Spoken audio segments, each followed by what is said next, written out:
Bienvenue dans votre capsule « Les conseils du libraire ». Aujourd'hui, j'ai sélectionné quelques livres qui me semblent indispensables. Indispensables pour cheminer vers Allah.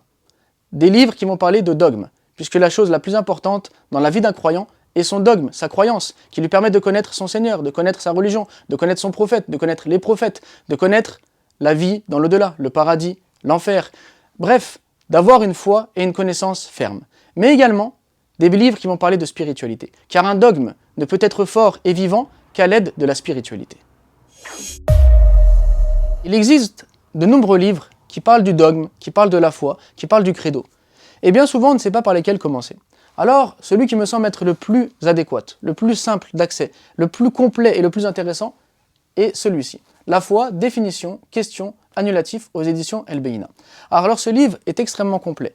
Il va nous permettre de découvrir la foi dans ses moindres détails, de découvrir les piliers de la foi, de comprendre un peu plus sa religion. Mais ce qui est très intéressant avec celui-ci, ce n'est que ce n'est pas un livre uniquement théorique. C'est un livre qui va rentrer certes dans des détails théoriques très importants, du credo islamique, mais surtout qui va nous parler de spiritualité, qui va nous expliquer comment mettre en application sa foi. Comment est-ce que la foi ne soit pas juste quelque chose de fade, quelque chose qu'on connaît mais qui n'a pas d'interaction réelle dans notre quotidien.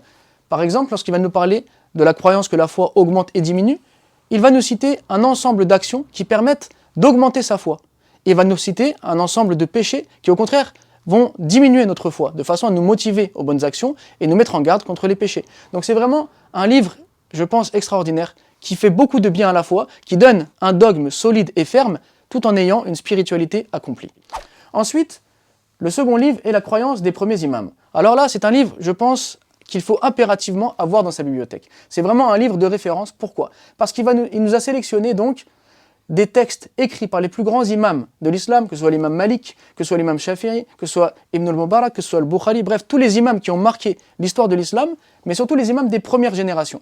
Alors ce livre est arabe-français, entièrement vocalisé, et à chaque fois, donc, lorsqu'on va parler d'un imam, on aura sa biographie, qui il est, où il est né, qu'est-ce qu'il a fait, les paroles les plus marquantes qu'il a pu avoir, et un texte concernant le dogme qui a été écrit par lui-même. Donc ça nous permet de revenir aux premiers de cette communauté, à leurs écrits, afin de comprendre la croyance d'une manière certes très théorique, mais qui va être animée par ce livre-là, qui nous parle également donc de spiritualité.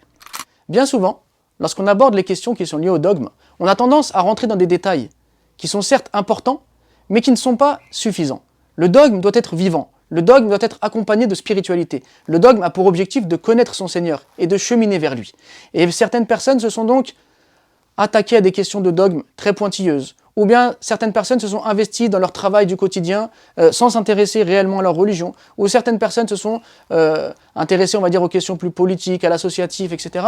Et sont parties loin donc de la spiritualité. Alors, il faut certes connaître le dogme pour avoir une foi forte, et c'est pourquoi on a présenté ces deux livres-là, mais il faut également avoir une spiritualité vivante qui nous permette de ne pas nous enfoncer dans des questions ou dans des choix de vie qui vont nous détourner d'Allah. Et c'est pourquoi, aux éditions El Beina, on a publié une série sur la spiritualité du prophète, afin que justement, nous puissions nous concentrer sur l'essentiel. L'essentiel qui est d'avoir une confiance absolue en Allah, de renoncer, d'un renoncement total pour Allah, d'avoir une servitude plénière envers lui, et surtout, d'avoir une intimité profonde avec Allah. Donc ces petits livres, qui sont en fait basés sur les hadiths de l'imam Nawawi, expliqués par Ibn Rajab, nous permettent de nous focaliser sur la spiritualité, de nous focaliser sur la vie du cœur, sur la manière d'avoir confiance en Dieu, sur la manière d'avoir cette intimité que chaque être humain recherche avec son Seigneur. Ainsi, avec un dogme ferme et sain, et une spiritualité complète, l'être humain pourra être heureux dans ce bas monde et trouver la félicité dans l'au-delà.